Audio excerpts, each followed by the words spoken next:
Let's first think about what those rectangles look like. So 4 rectangles of equal width. So it look like that, and like that. And I haven't really defined the top of the rectangles just yet. But let's think about what those widths have to be if they're going to be equal width. And we can call that width delta x. So this distance right over here, we're going to call that delta x. So delta x is going to have to be the total distance that we're traveling in x. So we finish at 3, we started at 1, and we want 4 equal width rectangles. So it's going to be equal to 1/2. So for example, this first interval between the boundary between the first rectangle and the second is going to be 1.5. Then we go 1/2 to 2, then we go to 2.5, and then we go 1/2 to 3.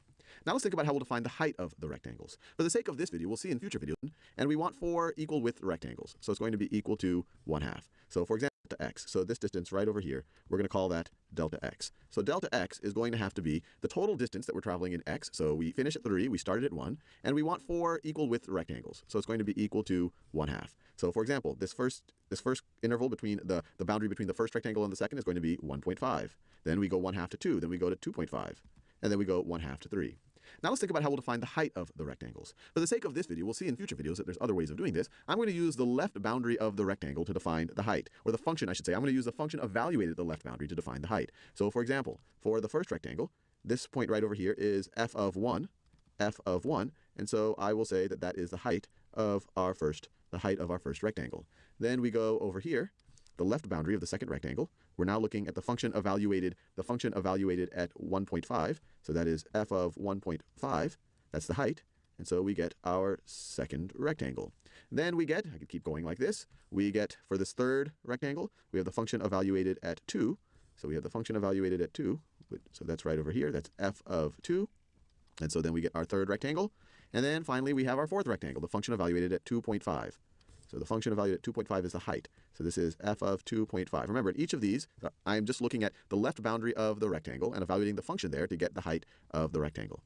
Now that I set it up in this way, what is the total approximate area using the sum of these rectangles? And clearly this isn't going to be a perfect approximation. I'm giving up on a bunch of area here. Let me see if I can color that in with the color that I have not used. So I'm giving up this area. I'm giving up this area. I'm giving up that area. I'm giving up that area there. But this is just an approximation. Maybe if I had many more rectangles, it would be a better approximation. So let's figure out what the areas of each of the rectangles are. So the area of this first rectangle is going to be the height, which is f of 1, times the base, which is delta x.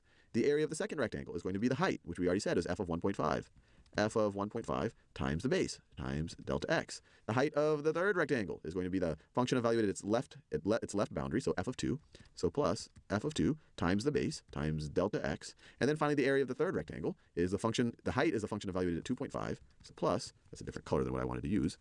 I want to use that orange color. So plus the function evaluated at 2.5 times the base. This is going to be equal to our approximate area. Let me make it clear. Approximate area under the curve, just the sum of these rectangles. So let's evaluate this.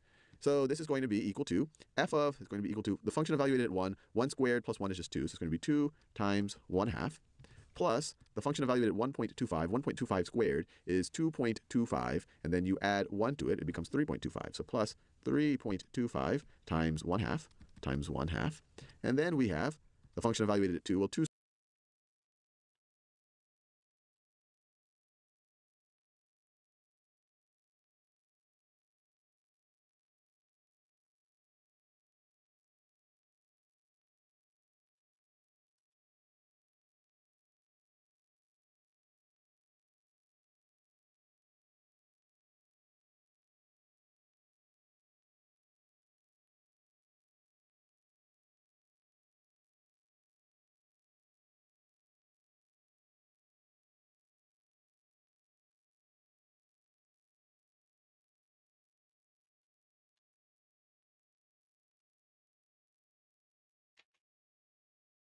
squared plus 1 is 5, so it's 5 times 1/2.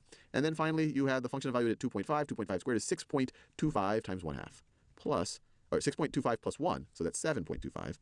7.25 times 1/2.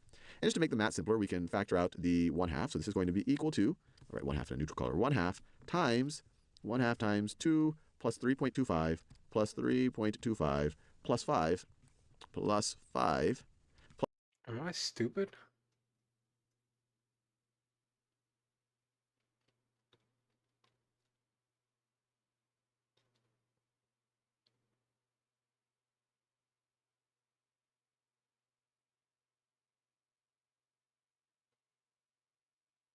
plus 7.25 plus 7.25, which is equal to 1 half. 1 half times, let's see if I can do this in my head. 2 plus 5 is easy, that's 7. 3 plus 7 is 10, and then we have 0.25 plus 0.25, so it's going to be 10.5 plus 7 is 17.5. So 1 half times 17.5, which is equal to 8.75, which once again gives us an approximation. Clearly the way I've drawn it right over here, for the function we're using, it's going to be an underestimate because we've given up all of that pink area that I had colored in before. It's an underestimate, but it's an approximation of the area under the curve. In the next few videos, we're going to try to generalize this to situations where we have an arbitrary function and we have an arbitrary number of rectangles. And we'll also start, in videos after that, we'll look at rectangles where we define the height not by the left boundary, but by the right boundary or by the midpoint. Or maybe we don't use rectangles at all. Maybe we might use things like trapezoids. Anyway, have fun. Have fun.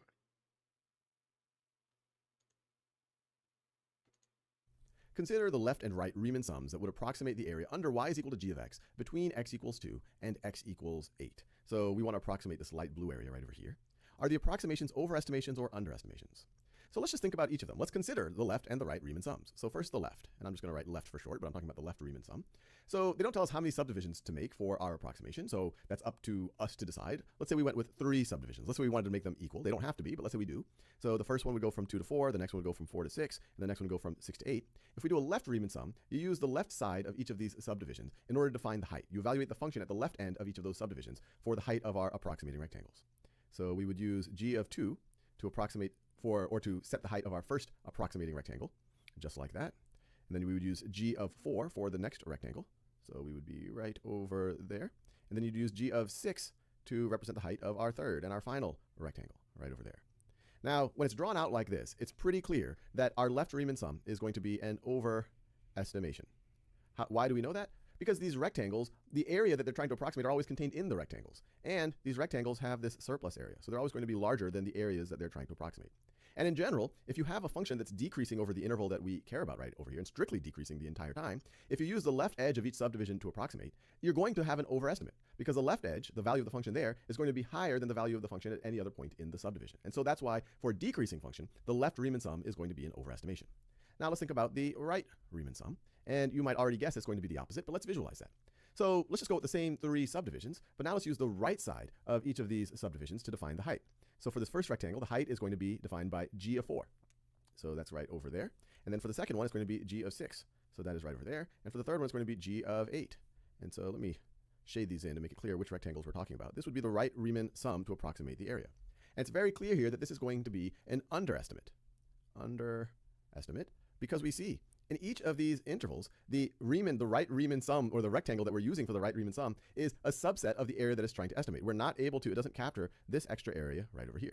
And once again, that is because this is a strictly decreasing function. So if you use the right endpoint of any one of these, or the right side of any of these subdivisions in order to define the height, that right value of g is going to be the lowest value of g in that subdivision. And so it's going to be a lower height than what you could even say is the average height of the value of the function over that interval. So you're going to have an underestimate in this situation. Now, if your function was strictly increasing, then these two things would be swapped around. And of course, there are many functions that are neither strictly increasing or decreasing, and then it would depend on the function. And sometimes even it would depend on the type of subdivisions you choose to decide whether you have an overestimate or an underestimate.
did a search for ways to make extra income as a software engineer, and data annotation came up. After doing a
Imagine we're asked to approximate the area between the x-axis and the graph of f from x equals 1 to x equals 10 using a right-Riemann sum with 3 equal subdivisions. To do that, we are given a table of values for f. So I encourage you to pause the video and see if you can come up with an approximation for the area between the x-axis and the graph from x equals 1 to x equals 10 using a right-Riemann sum with 3 equal subdivisions. So I'm assuming you had a go at it. So now let's try to do that together. And this is interesting because we don't have a graph of the entire function, but we just have the value of the function at certain points. But as we'll see, this is all we need in order to get an approximation for the area. We don't know how close it is to the actual area with just these points, but it'll give us at least a right-Riemann sum for the approximation, or an approximation using a right-Riemann sum. So let me just draw some axes here, because whenever I do Riemann sums, you can do them without graphs, but it helps to think about what's going on if you can visualize it graphically. So let's see. We are going from x equals 1 to x equals 10. So this is 1, 2, 3, 4, 5, 6, 7, 8, 9, 10. And so they give us the value of f of x when x equals 1, when x equals 2, 3, 4, when x equals 7, 5, 6, 7, 8, 9, 10, and x equals 10. And they tell us that when x is 1, we're at 6, and we go to 8, to 3, 5. So let me mark these off. So we're going to go up to 8. So 1, 2, 3, 4, 5, 6, 7, 8. And so what we know, when x is equal to 1, f of 1 is 6. So this is 1, 2, 3, 4, 5, 6, 7, 8. So this point right over here is f of 1. This is point 1, comma 6. And then we have the point 4, comma 8. 4, comma 8 will put us right about there. And then we have 7, comma 3 is on our graph, y equals f of x. So 7, comma 3 would put us right over there. And then we have 10, comma 5. So 10, comma 5 puts us right over there. That's all we know about the function. We don't know exactly what it looks like. Our function might look like this. It might do something like this. Whoops, I drew a part that didn't look like a function. It might do something like this and oscillate really quickly. It might be nice and smooth and just kind of go and do something just like that, kind of a connect the dots. We don't know. But we can still do the approximation using a right-Riemann sum with 3 equal subdivisions. How do we do that? Well, we're thinking about the area from x equals 1 to x equals 10. So let me make those boundaries clear. So this is from x equals 1 to x equals 10. And what we want to do is have 3 equal subdivisions. And there's 3 very natural subdivisions here. If we make each of our subdivisions 3 wide, so this would be a subdivision, and then this is another subdivision. When we do Riemann sums, you don't have to have equal subdivisions, although that's what you'll often see. So we've just divided, going from 1 to 10, to 3 equal sections that are 3 wide. So that's 3, this is 3, and this is 3. And so the question is, how do we define the height of these subdivisions, which are going to end up being rectangles? And that's where the right Riemann sum applies. If we were doing a left Riemann sum, we would use the left boundary of each of the subdivisions and the value of the function there to define the height of the rectangle. So this would be doing a left Riemann sum. But we're doing a right Riemann sum. So we use the right boundary of each of these subdivisions to define the height. So our right boundary is when x equals 4 for this first section. What is f of 4? It's 8. So we're going to use that as the height of this first rectangle that's approximating the area for this part of the curve. Similarly, for this second one, since we're using a right Riemann sum, we use the value of the function at the right boundary. The right boundary is 7, so the value of the function is 3. So this would be our second rectangle, our second division, I guess, or used to approximate the area. And then last but not least, we would use the right boundary of this third subdivision. When x equals 10, f of 10 is 5. So just like that. And so then our right Riemann approximation, using our right Riemann sum with 3 equal subdivisions to approximate the area, we would just add the area of these rectangles. So this first rectangle, let's see, it is 3 wide. And how high is it? Well, the height here is f of 4, which is 8. So this is going to be 24 square units, whatever the units happen to be. This is going to be 3 times, the height here is 3, f of 7 is 3. So that is 9 square units. And then here, it is 3 wide. And how high is it? Well, the height here is f of 4, which is 8. So this is going to be 24 square units, whatever the units happen to be. This is going to be 3 times, the height here is 3, f of 7 is 3. So that is 9 square units. And then here, this is 3, the width is 3, times the height, f of 10 is 5. So 3 times 5, which gets us 15. And so our approximation of the area would be summing these 3 values up. So this would be 24 plus, let's see, 9 plus 15 would give us another 24. So 24 plus 24, it gets us to 48. There you go. We just using that table of values, we've been able to find an approximation. Now, once again, we don't know how good of an approximation is. It depends on what the function is doing. There's a world where it could be a very good approximation. Maybe the function does something like this. Maybe the function just happens, let me make it a little bit. Maybe the function does something like this, where in this case, what we just did would be a very good approximation. Or maybe the function does something like this, where in this situation, this might be a very bad approximation.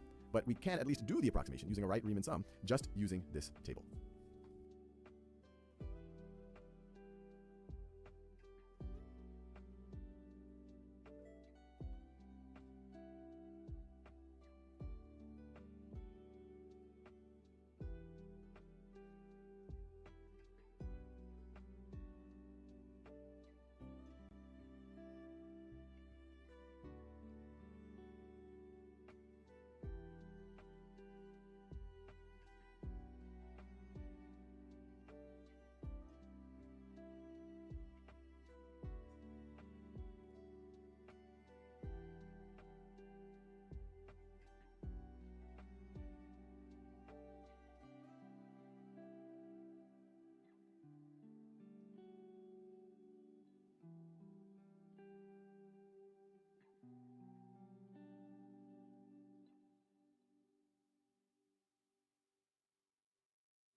What am I even doing? I'm just refreshing integral calculus. I already took this course, but kind of forgot.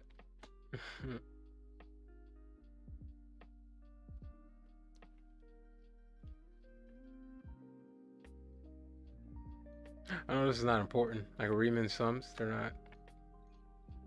Technically, you don't need to know them if I'm just trying to get the basics, but it's on here, so I'm gonna do it anyway.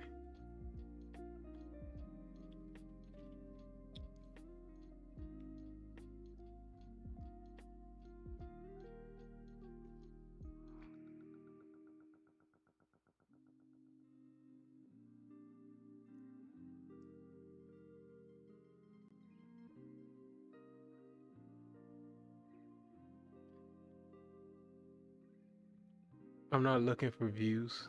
I don't really care.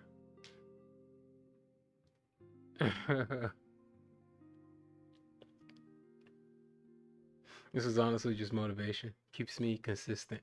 There you go. If I stream it, even if there's no one in here, it's weird. I don't really care about the views.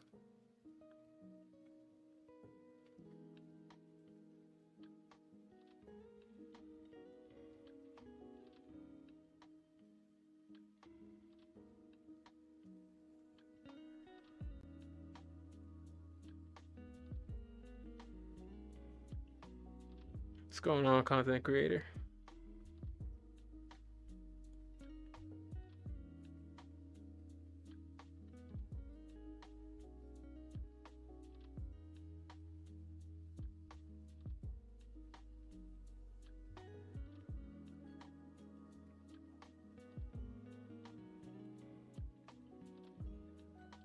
Right, Riemann sums 3 equal subdivisions.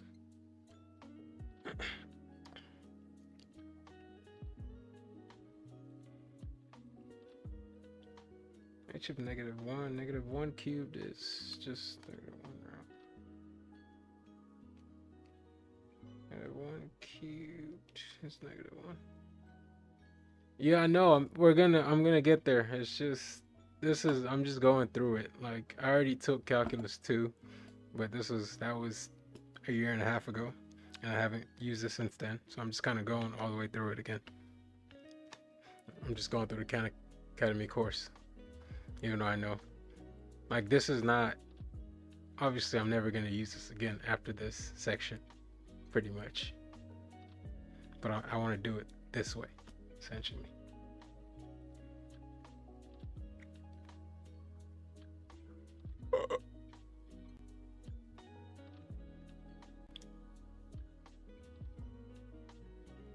Yes, okay, fine. Yeah, let's integrate it from -1 to 5.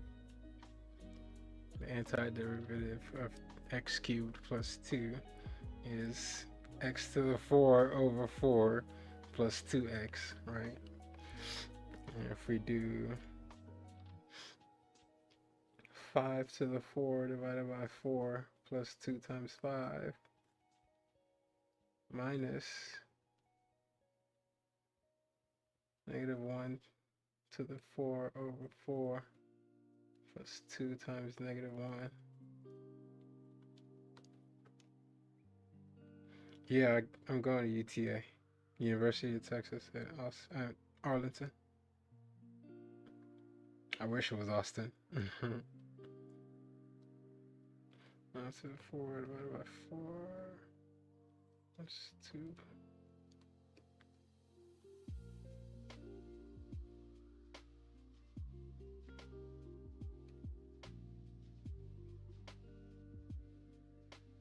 If I use integration, I'm going to get this wrong. It's supposed to be an approximate. So we can't even do that. I have to do it the hard way.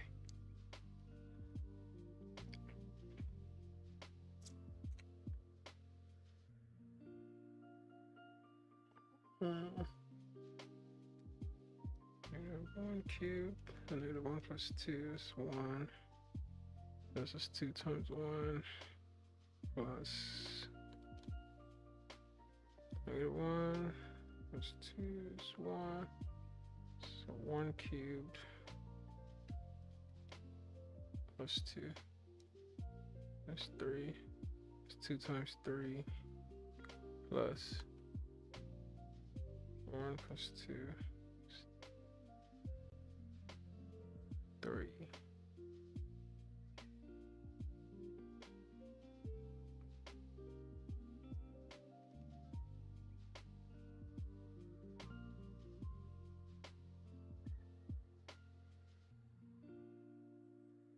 Two, 4, 6.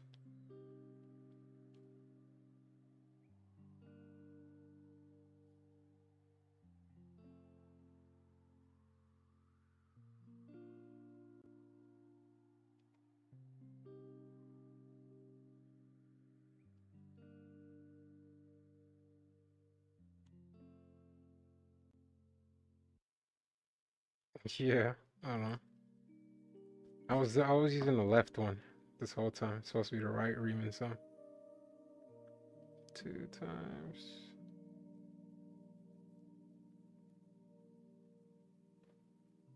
1 plus 2 is 3, so 3 cubed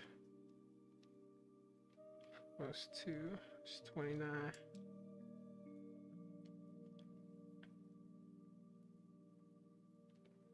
29 times 2.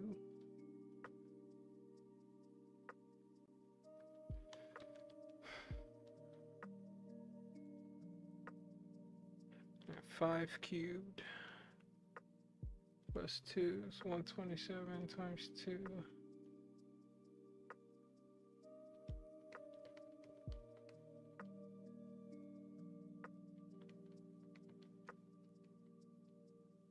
Got 318. You said 168? Nah. Did you use integration, or you gotta do it by the Riemann sums, this long version, because it's an approximate. I got 318. I don't know. Yeah.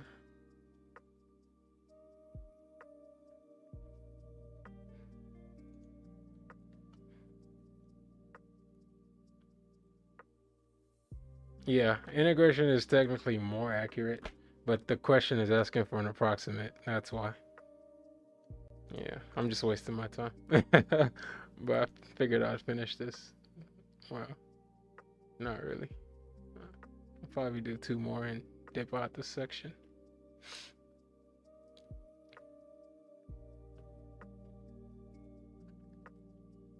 Yeah.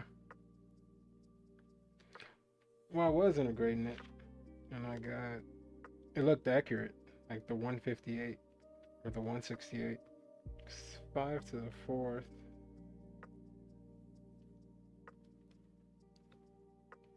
Yeah. Yeah.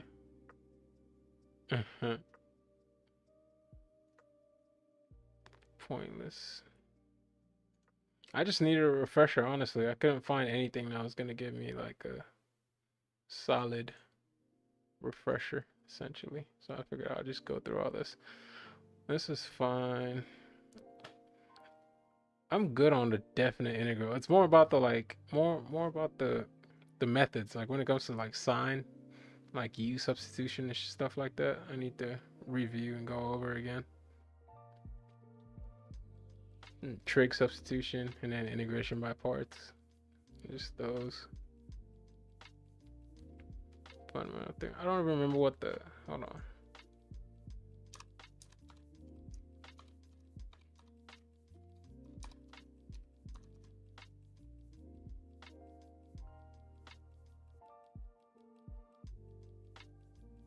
Yeah.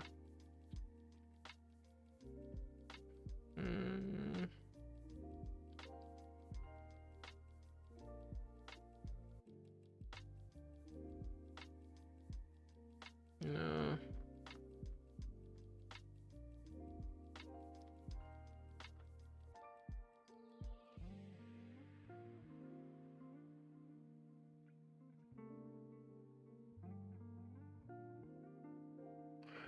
I'm good on the reverse power rule. That's just basic.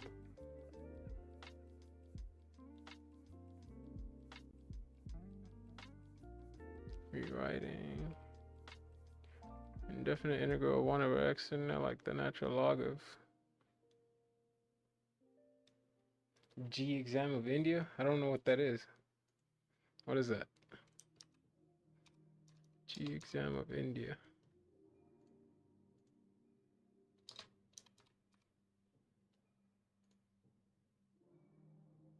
The joint entrance examination. Is it hard?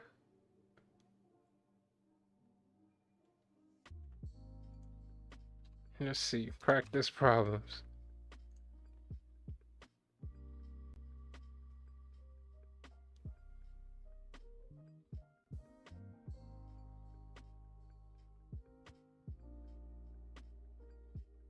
It's just a super tough exam for 12th graders to get into engineering courses. Yeah. It's hard. See if you can find a practice one. What does it cover? Like mainly, is it mainly physics questions, calculus? What is it? Or is it just a little bit of everything?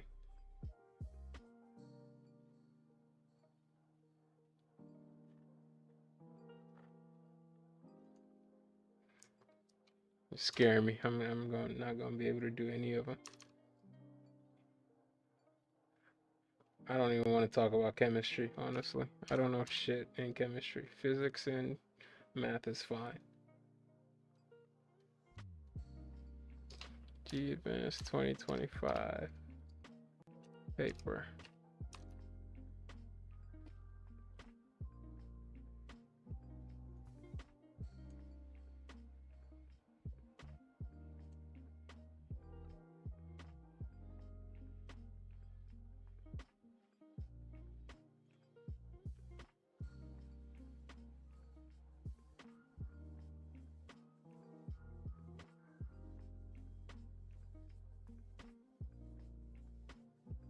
Hey, this is 10th grade?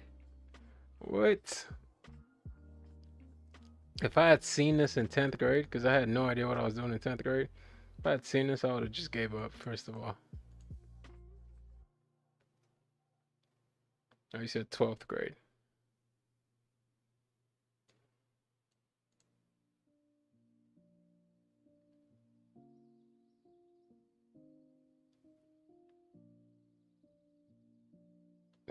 "2024 was easy." Which one is the hard one?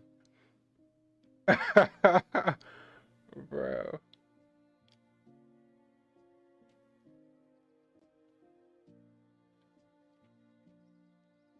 Mm.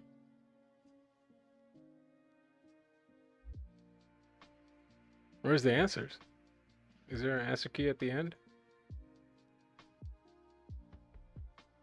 Or I just have to ask ChatGPT. 2025 paper 2. Oh, this only goes up to 2024.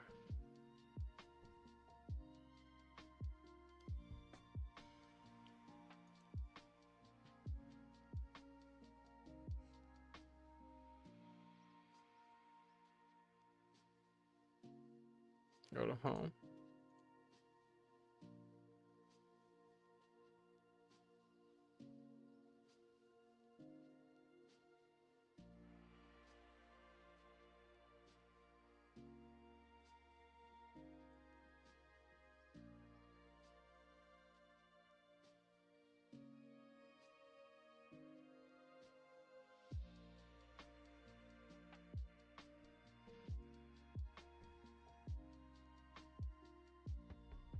Oh my god.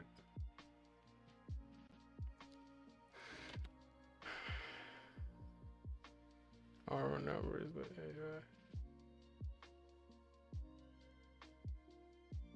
functions. R numbers.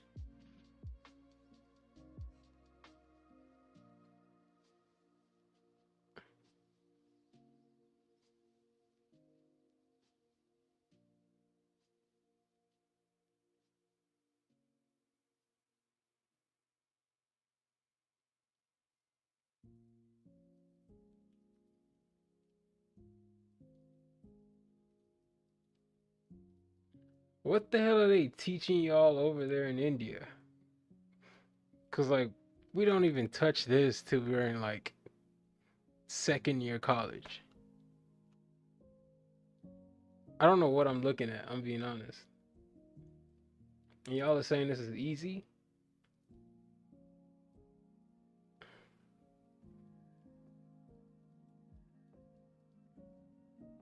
Like I can't even understand the question. Let alright, I set all root numbers. Let AI bi.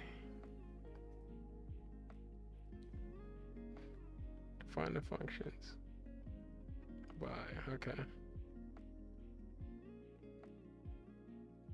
If f of x not equal to gx for every x. H.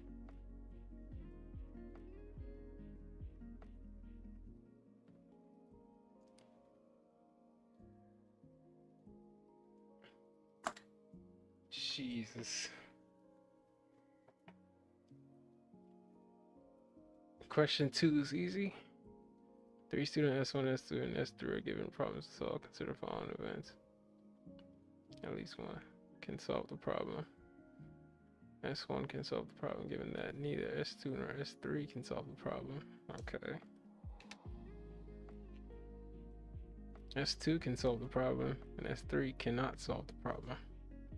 S3 can solve the problem for any event E.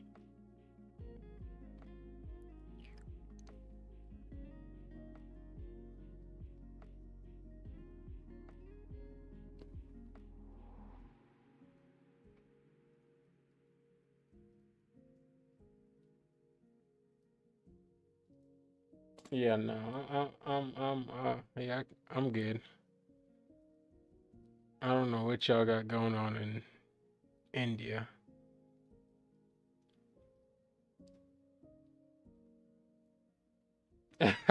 Maybe eventually I'll catch up, but it's not right now. Maybe in about 2 years. So just give me 2 years, okay? What? Like when we're learning calculus, but it's like basic. Like I took college level, and it's honestly it wasn't hard. Like I didn't feel challenged. But looking at this, I'm like I don't even know what I'm looking at. My name is Vic, bro. VIC, Vic. That's crazy.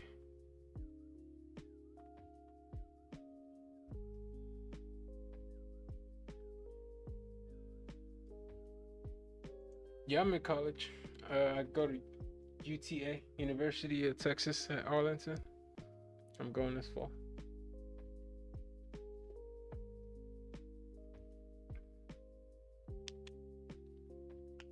Some Indian students cover these things in 6th grades. I'm doing aerospace engineering, man. I know it's gonna whoop my ass, but yeah. I'm just trying to get caught up, honestly, before semester starts. Yeah.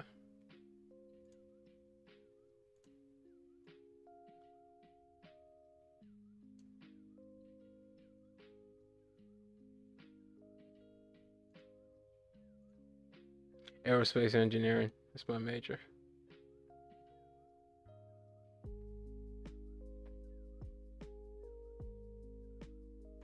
This is what the classes are looking like for this semester. They're pretty basic, honestly.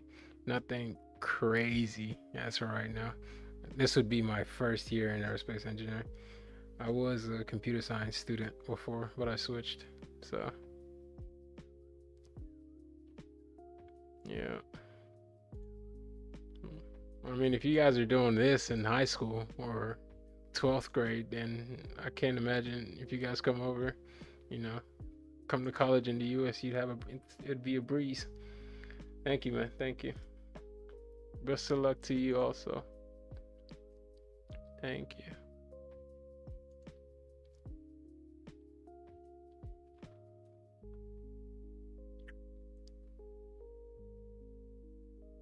All right, take care.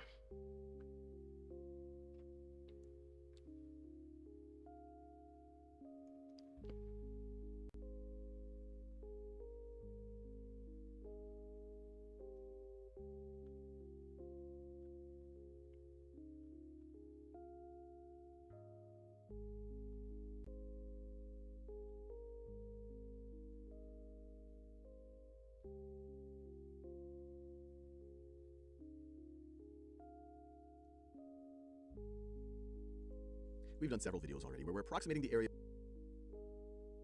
Yeah.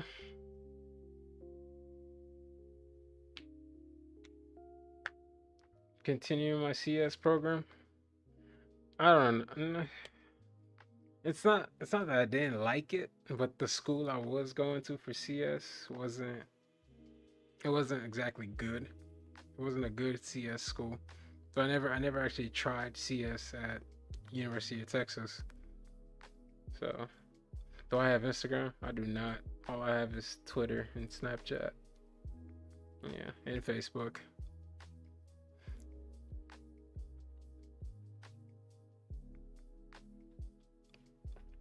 CS would have been fun. It would have. Yeah, but I don't know how more. Lately, I picked up an interest in outer space and stuff, so kind of want to pursue that, see where that goes.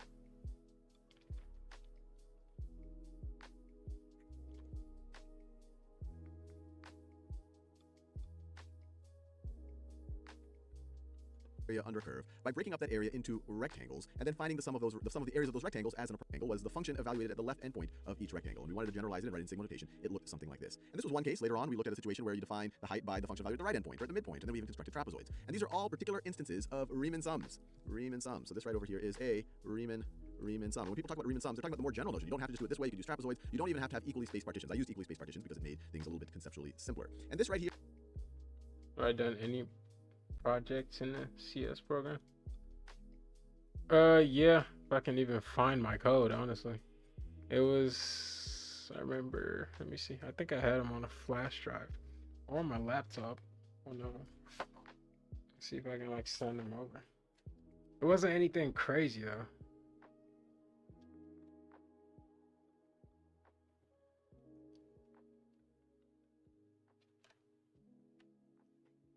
Basic, wow, parts. Like the way our teacher, I remember his name, David Burris, like the way he taught it was very conceptual. It wasn't focused on, yeah, let me see if I can log in to my laptop actually.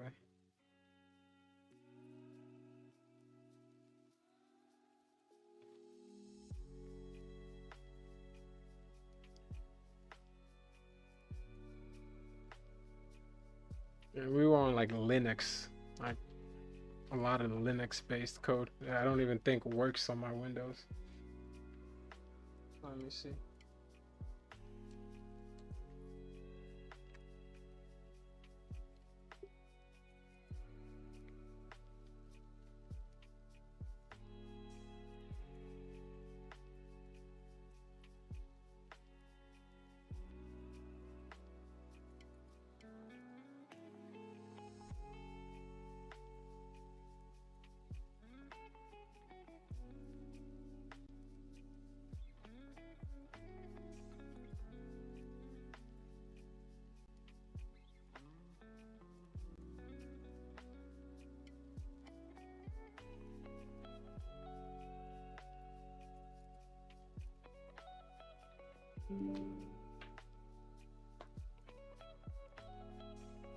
Yeah, let me see.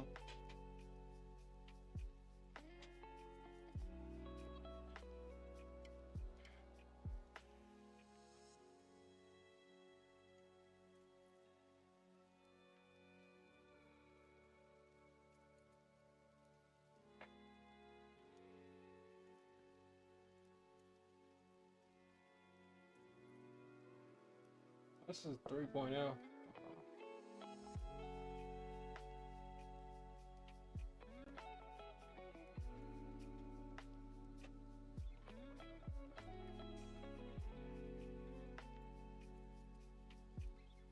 My webcam might have to go off for me to show it. Hold on.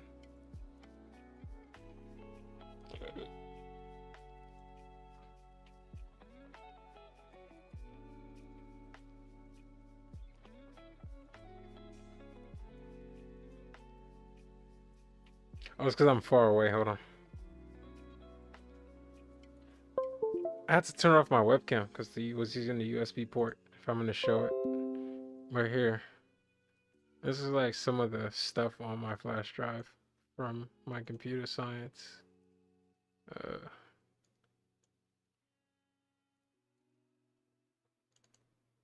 This is our first lab. Nothing crazy.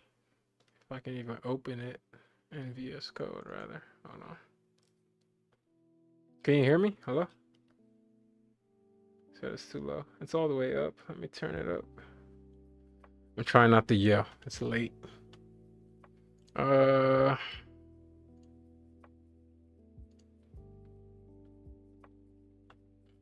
This is basically most of my stuff that I didn't lose from my CS. Linux. There you go.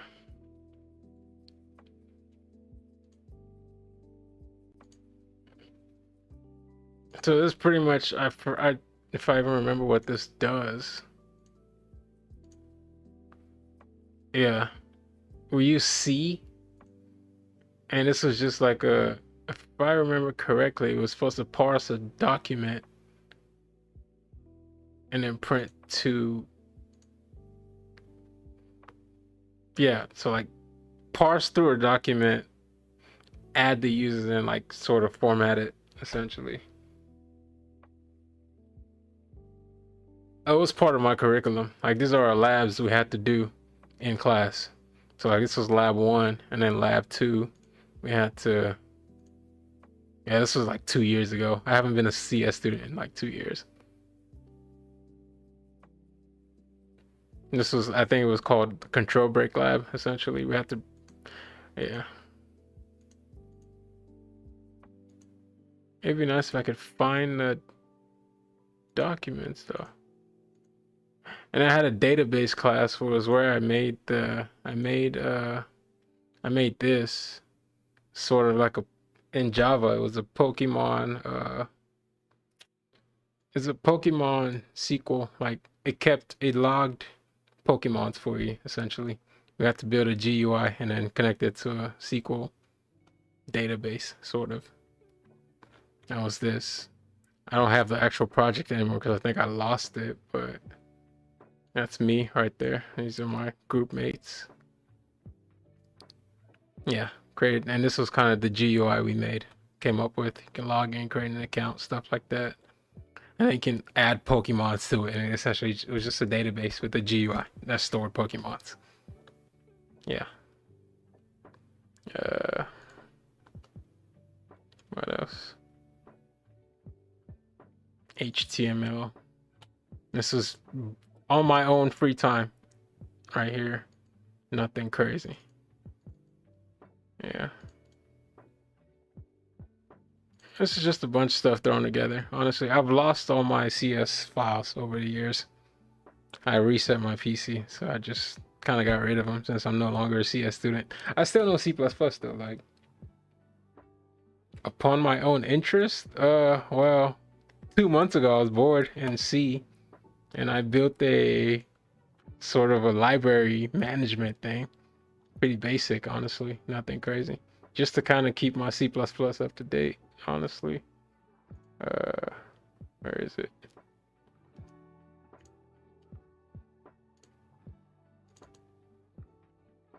This right here. It's actually on GitHub. It's nothing spectacular. But yeah, it just stores, reads from a file, stuff like that.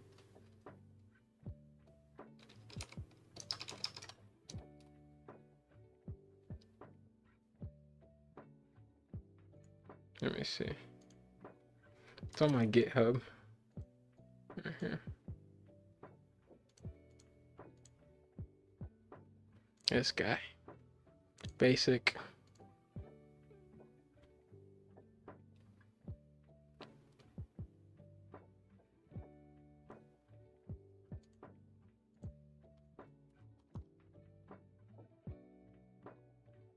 Does every student do the same work? What do you mean the same work? Oh, like, yeah, and our teacher kind of like grades it. So yeah, we're not like, for your class, you have to do the same work and then turn it in. Yeah, we do the same work, and you have to turn your own in. But what's more important is what you do on your own, honestly. And trying to get creative while you're on your own is hard. I feel like that was the hardest part in CS for me. Like figuring out what do I want to do, you know, what do I want to create, what do I want to make, what do I want to build. That was hard. But yeah, we do the same work and then we all turn it in essentially, and the teacher kind of looks through it, picks it apart, and then your grade is based off of that. Hold on.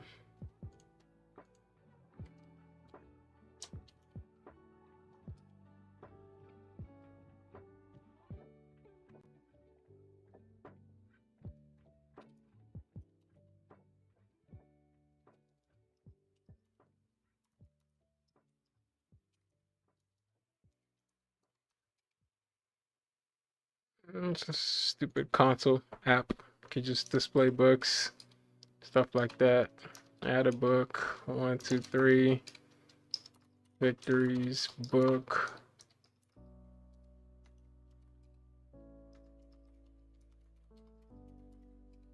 Right, and then if you go to display all books, it's kind of right there. Stuff like that. And it reads from a file. You can issue a book, return a book, add a user, display users. Basic. Do I do any side hustles for pocket money? Coding wise, no. But like computer science wise for side hustles, no. I kind of left CS behind. I'm gonna be honest with you. Like I do it, like I still know it, just because I figure I'm gonna eventually have to use it in the future again for aerospace engineering, even because I think my first semester, like reading reviews, we're gonna have to build, something with like an Arduino, for example. I've been working with Arduinos a lot lately. I don't know if you know what that is. It's a microcontroller. So yeah, I try to keep my programming up, but no, I don't do anything for side hustles with CS. No.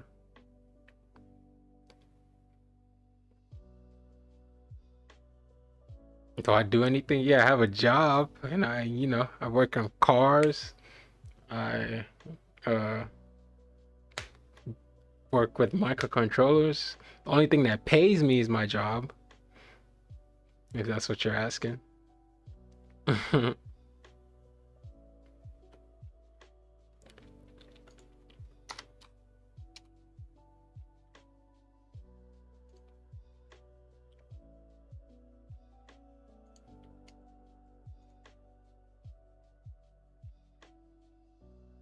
After I'm done working, I get on here and study, essentially. It's usually how my day goes. Nothing crazy.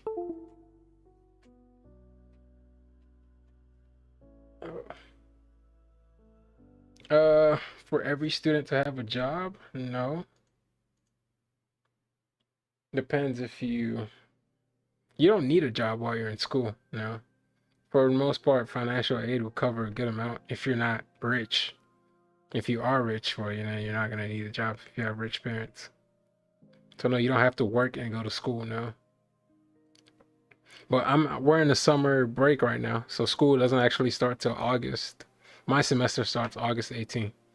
So I'm kind of just working till August 18th, and then I'm gonna get a part-time job for like the weekends, stuff like that. And my camera froze.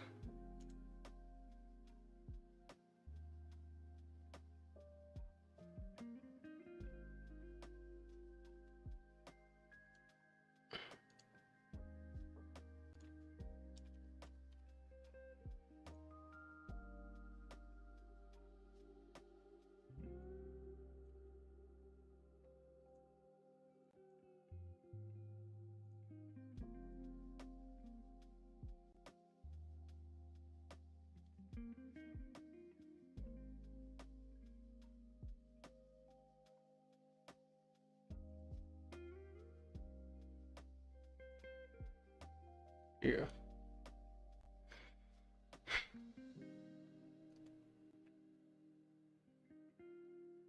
Teach you about making money.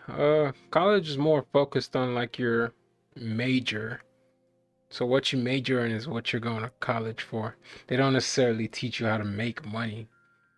They give you the knowledge at a base level, and then you have to go out of your own way to sort of, expand on that. But no, they don't teach you how to make money. They don't teach you anything about side hustles. They don't even teach you anything about taxes. They don't teach you, except you're like I'd assume like a finance major, for example, like a business major. You're gonna learn those in your major. But as a computer science major, you're not gonna learn anything about finances. You're just gonna learn how to, code, think like a computer scientist, as a software engineer, stuff like that. So they're not teaching you how to make money, no. You have to do that on your own.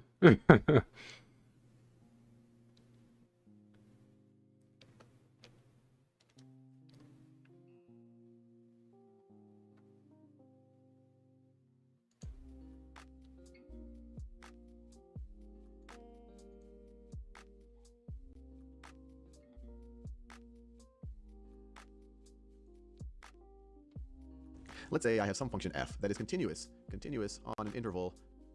My college fee, I don't know. Let me check.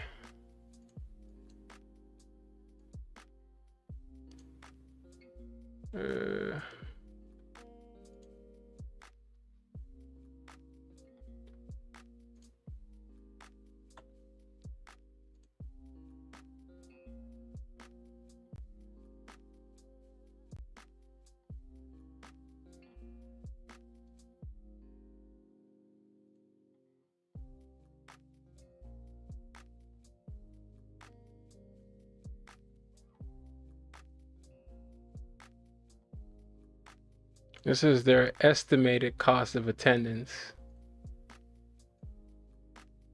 There you go.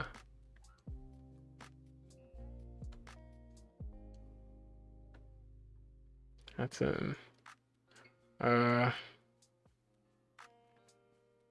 yeah. But this is for 2 semesters. This is for fall and spring. So for fall, it's just half of that, essentially. So from August to December, $16,000 is the estimated. But like I said, I live on my own, so this is not true. It's not gonna be 6,000. But my tuition basically is 6,000. That's the tuition. That's essentially the entire thing. Now all this is based on, this is based on how much you eat. This is based on where you find your book. There's a lot of sites that have free books, for example. You don't have to buy every book. Personal, I don't even know what that is. Transportation, I have a car. I'm not gonna spend $1,600 on gas. It's not possible. I don't live that far from school, right? So stuff like that. But the only thing that's actually stagnant here is the tuition. That's the only thing that's really important. All this other stuff is essentially how much you... Oh, I have a scar. Well, let me show you.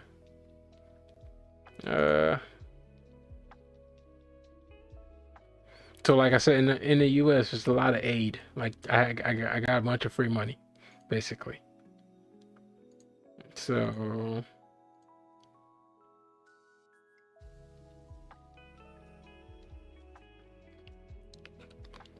I got a transfer honor scholarship for $2,000. My Pell Grant's $740, and I have a math grant which is $3,400. So I'm technically only going to have to pay per semester about $2,000 is what's going to come out of my own pocket, essentially. So from 6,000, I'm probably only having to pay 2,000, which is not bad. That's really good. So yeah, there's a lot of grants, scholarships. They just give away free money, essentially, which is good. Most people in the US don't pay, and I didn't even get the whole Pell Grant. Like I only got $370 a semester. I've seen people get like 6,000. And there's a lot of aid here in the US. There's a lot of aid. You just got to be willing to look for it and apply. There's a lot of scholarships out there. I didn't even apply. I applied to like 3. I need to do a lot more than 3 if I'm going to get any, right? So You just got to be willing to sit down and apply to them. There's a lot of the government literally gives you money to go to school here. Pell Grant, for example, if your family doesn't make enough money. So yeah, and most schools have their own grants too. The schools will essentially give you some more free money after the government gives you free money.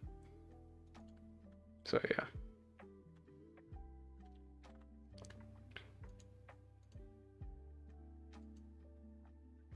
You don't have much aid in India. Yeah.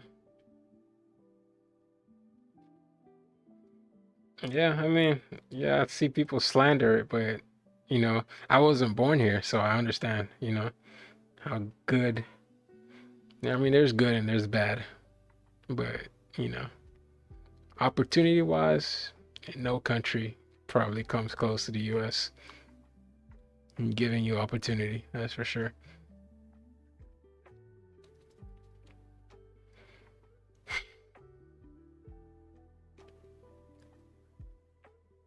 No, I'm Nigerian. I was born in Nigeria. Well, I wasn't born in Nigeria, but I lived in Nigeria for a long time before I moved to the US in 2013, 2014.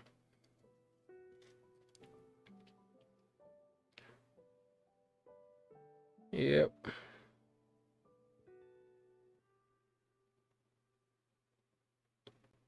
So similar, close. I need to go to sleep. I'm tired. It's 11. I got work tomorrow as well. Show my hairstyle? I'm not taking my bonnet off. You can see my hairstyle in this video right here. Oh no, it's changed. Why do you want to see my hairstyle?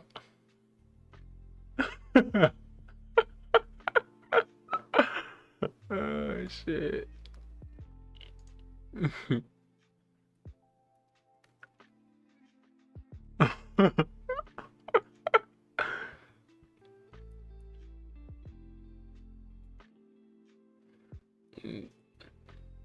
No one sees my hair, man. My hair is always covered in something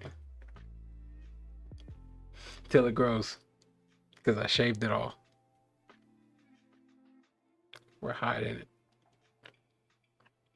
Continuous on an interval between A and B, and I have these brackets here, so it also includes A and B in the interval. So let me graph this just so we get a sense of what I'm talking about. So that's my vertical axis, this is my horizontal axis. I'm going to label my horizontal axis T so that we can save X for later. I can still make this Y right over there, and let me graph this right over here. Is the graph of Y is equal to F of T. Now, our lower endpoint is A, so that's A right over there. Our upper boundary is B. Our upper boundary is B. Let me make that clear. And actually, just to show that we're including that endpoint, let me make them bold lines, filled in lines. So lower boundary A, upper boundary B. We're just saying, and I've drawn it this way, that F is continuous on that. Now, let's define some new function. Let's define some new function. That's the area under the curve between A and some point that's in our interval. Let me pick this right over here, X. So let's define some new function to capture the area under the curve between A and X.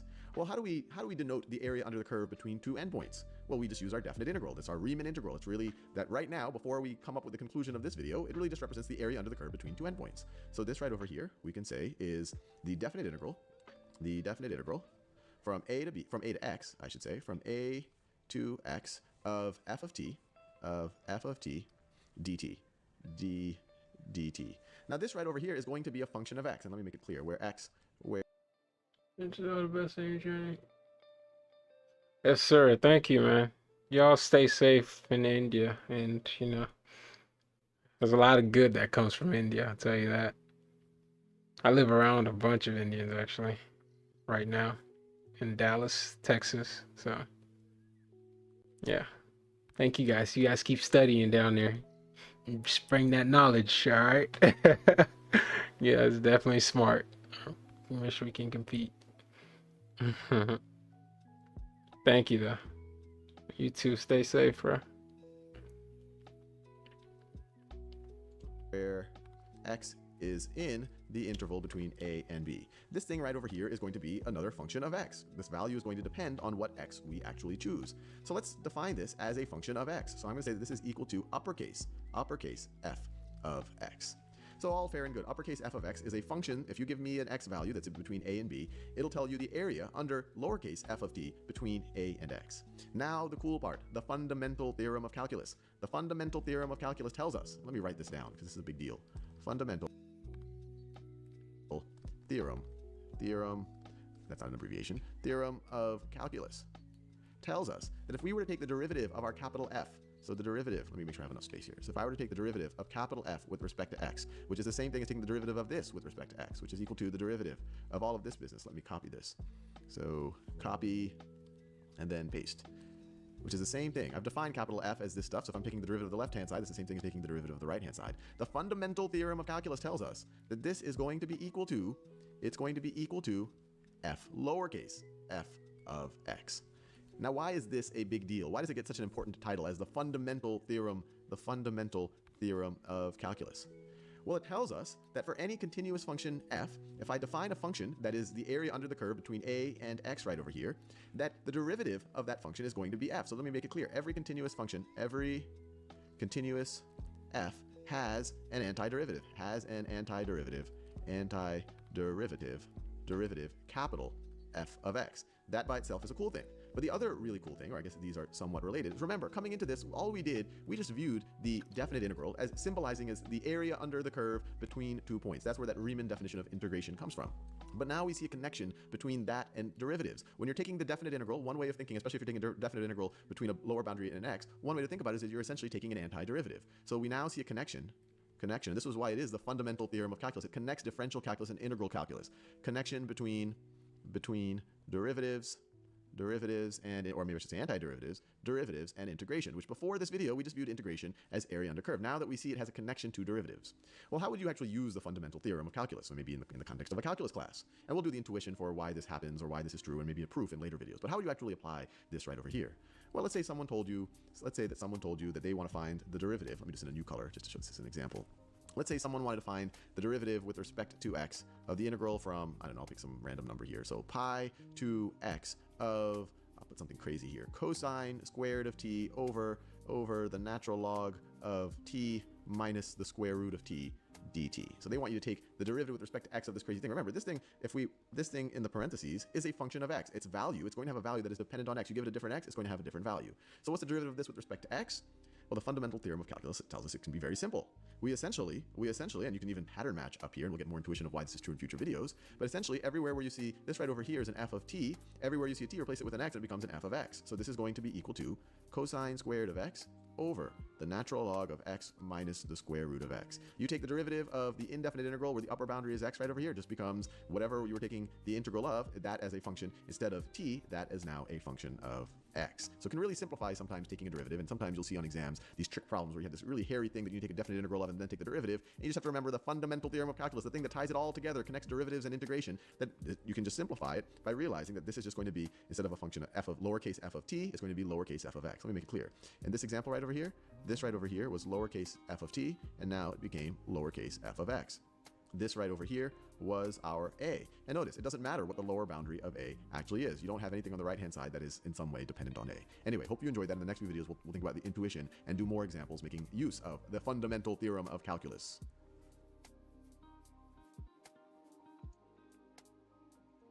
You've already spent a lot of your mathematical lives talking about functions. The basic idea is give a valid input into a function, so a member of that function's domain, and then the function is going to tell you for that input what is going to be the corresponding output. And we call that corresponding output f of x. So for example, there's many ways of defining functions. You could say something like f of x is equal to x squared. So that means that whatever you input into the function, the output is going to be that input squared. You could have something defined like this. F of x is equal to x squared if x odd. And you could say it's equal to x to the third otherwise. So if it's an odd integer, you just square it. But otherwise, for any other real number, you take it to the third power. This is a valid way of defining a function. What we're going to do in this video is explore a new way, or potentially a new way for you, of defining a function. And that's by using a definite integral. But it's the same general idea.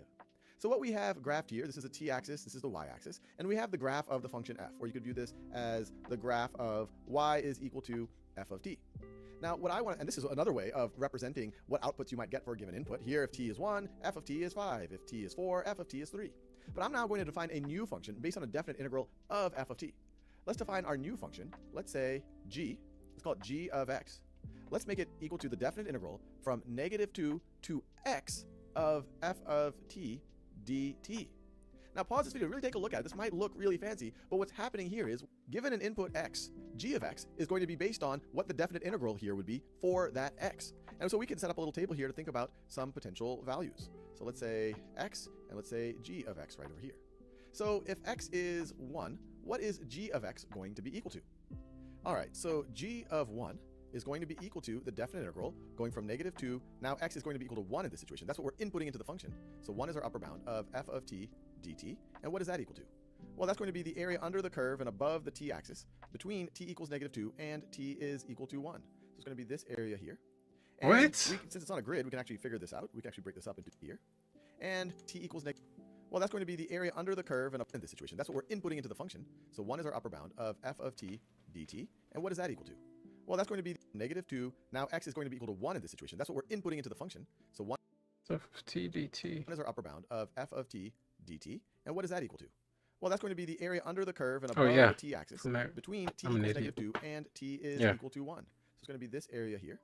And since it's on a grid, we can actually figure this out. We can actually break this up into 2 sections. This rectangular section is 3 wide and 5 high, so it has an area of 15 square units. And this little triangular section up here is 2 wide and 1 high, 2 times 1 times 1/2 area of a triangle. This is going to be another 1. So that area is going to be equal to 16.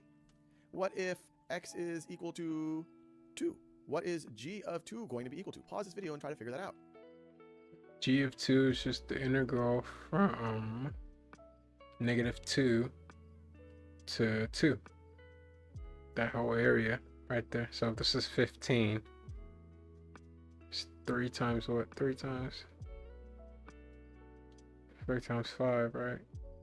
We just add one more row. 15, 16, 17, 18, 19. So this becomes 21. That should be 21. Well, g of 2 is going to be equal to the definite integral from -2, and To now our 2. upper bound is going to be our input into the function, to 2 of f of t dt. So that's going to be going from here all the way now to here. And so it's the area we just calculated. It's all of this stuff, which we figured out was 16 square units, plus another 1, 2, 3, 4, 5 square units. So 16 plus 5, this is going to be equal to 21. So hopefully that helps. And the key thing to appreciate here is that we can define valid functions by using definite integrals. Okay.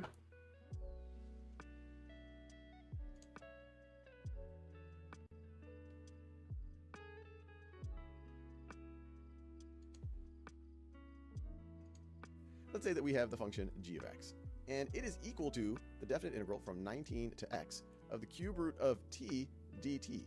And what I'm curious about finding, or trying to figure out, is what is g prime of 27? What is that equal to? Pause this video and try to think about it, and I'll give you a little bit of a hint. Think about the second fundamental theorem of calculus. All right, now let's work on this together.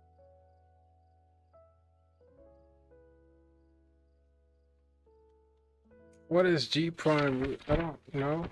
What the hell? This is the integral. Oh, G prime is taking it. So this would just be the cube root of x dx. Integrated? Do you integrate it? So we want to figure out what g prime, we could try to figure out. Yeah.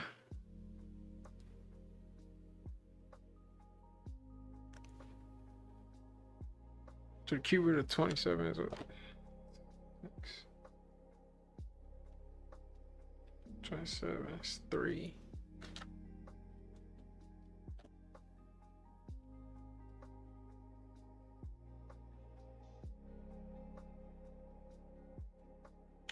Cube root of 19.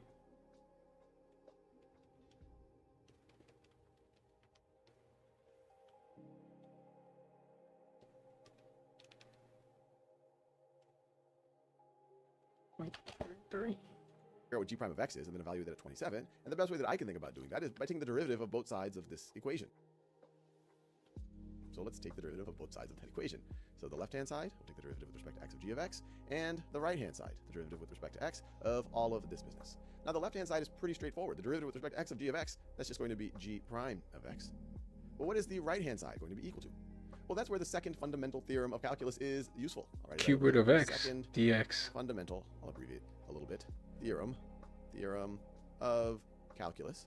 It tells us, let's say we have some function capital F of x, and it's equal to the definite integral from a, some constant a, to x of lowercase f of t dt. The second fundamental theorem of calculus tells us that if our lowercase f is continuous on the interval from a to x, so I'll write it this way, on the closed interval from a to x, then the derivative of our capital F of x, so capital F prime of x, is just going to be equal to our inner function f evaluated at x instead of t. It's going to become lowercase f of x. Now I know when you first on the closed interval from a to x, then the derivative of our capital F of x, so capital F prime of x, is just going to be equal to our inner function f evaluated at x instead of t. It's going to become lowercase f of x. Now I know when you first saw this, you thought that, hey, this might be some cryptic thing. So it's just the cube root of x. So 3. G prime of 27 is just 3.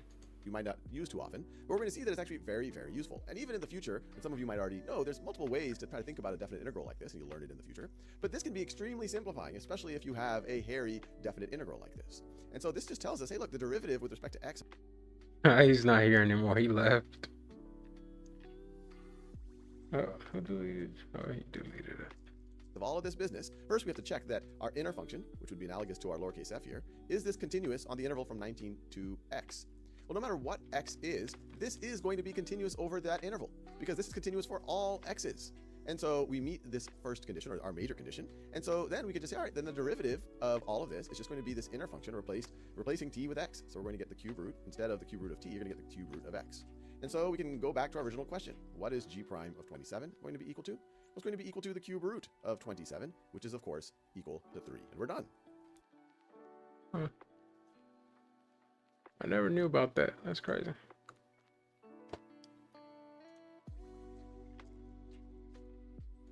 Let's say that we have the function capital F of x, which we're going to define as the definite integral from 1 to sine of x, so that's an interesting upper bound right over there, of 2t minus 1, and of course dt. And what we are curious about is trying to figure out what is f prime of x going to be equal to. So pause this video and see if you can figure that out. All right, so some of you might have been a little bit challenged by this notion of f prime, upper bound right over there, of 2t minus 1, and of course dt. And what we are curious about is trying to figure out what is f prime of x going to be equal to. So pause this video and see if you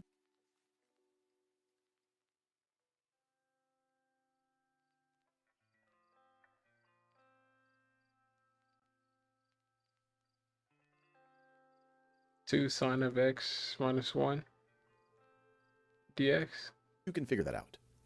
All right. So some of you might have been a little bit challenged by this notion of, hey, instead of an x on this upper bound, I now have a sine of x. If it was just an x, I could have used the fundamental theorem of calculus. Yeah. Just to review that. If I had a function, let me call it h of x.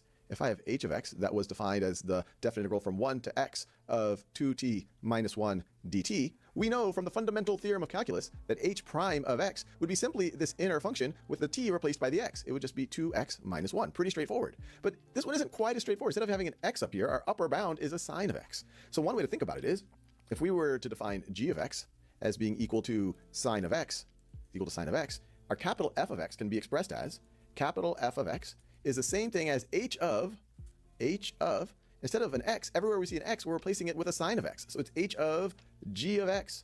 You can see the g of x right over there. So you replace x with g of x for where in this expression you get h of g of x, and that is capital F of x. Now, why am I doing all of that? Well, this might start making you think about the chain rule, because if this is true, then that means that capital F prime of x is going to be equal to. I don't remember the chain rule. I think it's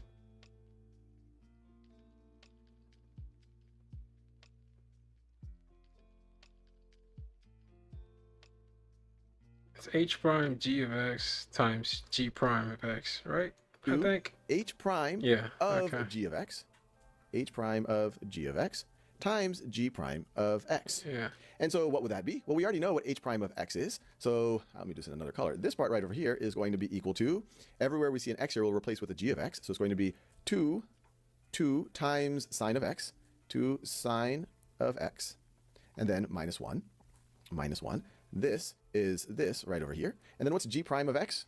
G prime of 1. This is this, 2 H prime H2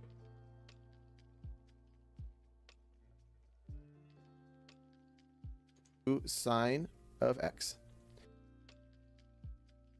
G of x is sine of x. And then minus 1, minus 1. This Oh, okay. is this right over here. And then what's g prime of x? G prime of x? Well, g prime of x is just, of course, the derivative of sine of x is cosine of x, is cosine of x. So this part right over here is going to be cosine of x. And we could keep going. We could try to simplify this a little bit or rewrite it in different ways, but there you have it.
What we're going to do in this video is review the product rule that you probably learned a while ago, and from that we're going to derive the formula for integration by parts, which could really be viewed as the inverse product rule, integration by parts. So let's say that I start with some function that can be expressed as a product f of x. It can be expressed as a product of two other functions, f of x times g of x. Now let's take the derivative of this function. Let's apply the derivative operator right over here, and this once again just review of the product rule. It's going to be the derivative of the first function times the second function. So it's going to be f, no, I'm going to do that blue color. It's going to be f, that's not blue, it's going to be f prime of x times g of x times, that's not the same color, times g of x plus the first function times the derivative of the second, plus the first function, f of x, times the derivative of the second, derivative of the second. This is all a review right over here, derivative of the first times the second function plus the first function times the derivative of the second function. Now, let's take the antiderivative of both sides of this equation. Well, if I take the antiderivative of what I have here on the left, I get f of x times g of x. Times g of x. We won't think about the constant for now. We can ignore that for now. And that's going to be equal to, well, what's the antiderivative of this? It's going to be the antiderivative of f prime of x times g of x dx plus the antiderivative of f of x g prime of x dx. Now, what I want to do is solve, I'm going to solve for this part right over here. And to solve for that, I just have to subtract this business. I just have to subtract this business from both sides. And then I am left with, if I subtract that from both sides, I'm left with f of x times g of x minus this, minus the antiderivative of f prime of x, g of x, let me do that in pink color, g of x dx is equal to what I wanted to solve for, is equal to the antiderivative of f of x, g prime of x dx. And to make it a little bit clearer, let me swap sides here. So let me copy and paste this. So let me copy and then paste it. There you go. And then let me copy and paste the other side. So let me copy and paste it. So I'm just switching the sides just to give it in a form that you might be more used to seeing in a calculus book. So this tells us, this is essentially the formula for integration by parts. I will square it off. You'll often see it squared off in a traditional textbook. So I will do the same. So this right over here tells us that if we have an integral or an antiderivative of the form f of x times the derivative of some other function, we can apply this right over here. And you might say, well, this doesn't seem that useful. First, I have to identify a function that's like this, and then I have an integral in it. But what we'll see in the next video is that this can actually simplify a whole bunch of things that you're trying to take the antiderivative of. in the last video, I claimed that this formula would come handy for solving or for figuring out the antiderivative of a class of functions. Let's see if that really is the case. So let's say I want to take the antiderivative of x times cosine of x dx.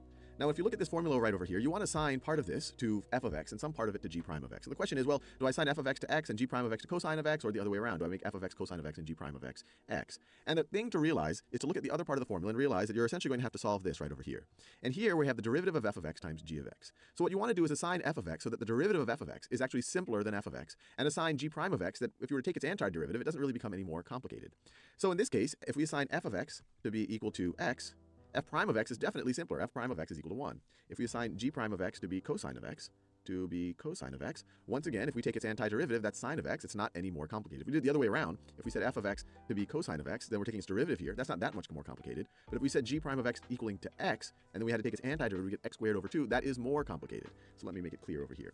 We are assigning f of x to be equal to x, and that means that the derivative of f is going to be equal to 1.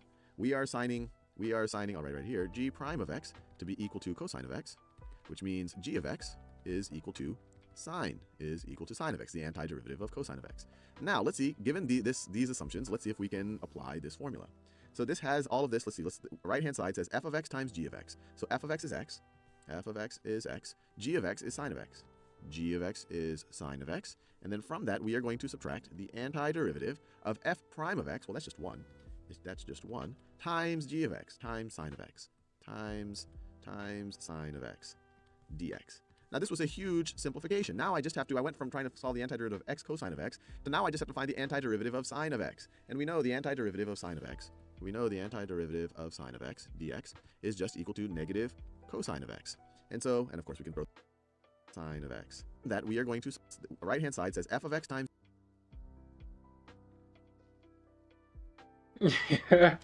Yes, I have a pen and a book with me.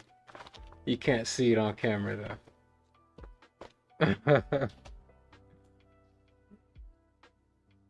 g of x. So f of x is x, g of x is sine of x, g of x is sine of x, and then from that we are going to subtract the antiderivative of f prime of x, well that's just 1, times g of x times sine of x, times sine of x dx. Now this was a huge simplification. Now I went from trying to solve the antiderivative of x cosine of x to now I just have to find the antiderivative of sine of x. And we know the antiderivative of sine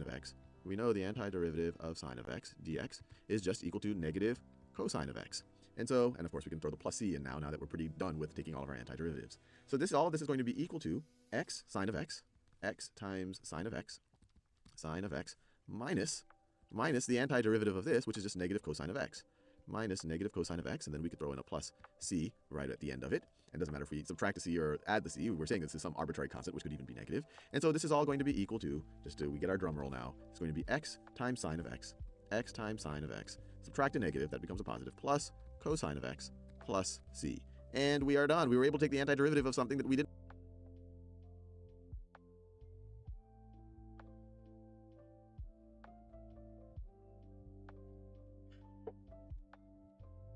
What's going on, Mad Max?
Oh, I think I'm going to bed. If anyone's here, good night. That's enough for one night. Eyes are burning. Gotta be up at 6 a.m. It's 11:33. Peace.